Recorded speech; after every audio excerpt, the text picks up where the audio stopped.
வெள்ளை எலியை பார்த்து அழுது கொண்டிருந்த அந்த இளைஞன் கண் முன்னே ஒரு மந்திரவாதி திடீரென தோன்றினான். அந்த தோன்றலை கண்ட அந்த இளைஞன் பயங்கரமாக பயந்தான். அவன் உடல், கை, கால் தனியாக ஆட்டம் கண்டது. ஆம், அவன் பயத்தில் நடுங்கினான். அப்போது அந்த மந்திரவாதி தன்னுடைய சக்தியை பயன்படுத்தி அவனை அந்தரத்தில் தூக்கி திடீரென தரையில் போட்டான்.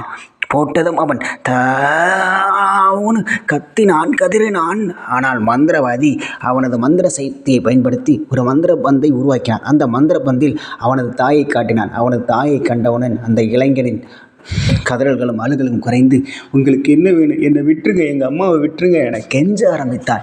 அந்த கெஞ்சல்களையும் கதறல்களையும் மந்திரவாதி கண்டு ரசிக்கவே செய்தான். ஆம், அவனின் இலக்கு அதுதான். அடுத்தவர்களை துன்புறுத்தி அதில் இன்பம் காண்பதே அந்த மந்திரவாதியின் மிகப்பெரிய ஆளாதிபதியான சந்தோஷமாகும். அந்த சந்தோஷத்தை அவன் அடைந்து கொண்டிருந்தான். அவனை வைத்து பல காரியங்களை திட்டம் தீட்டியிருந்தான். அவனை தனது இல்லத்திற்கு அழைத்து வந்து அவனது மந்திர பந்தில் ஒரு வெள்ளி நிறத்தாலான கை கிளவுஸை காட்டினான். அந்த கை கிளவுஸை நீ திருட வேண்டும், அது ஒரு மியூசியத்தில் இருக்கணும் சொன்னான். அதை செய்ய அவனும் ஆரம்பமானான்.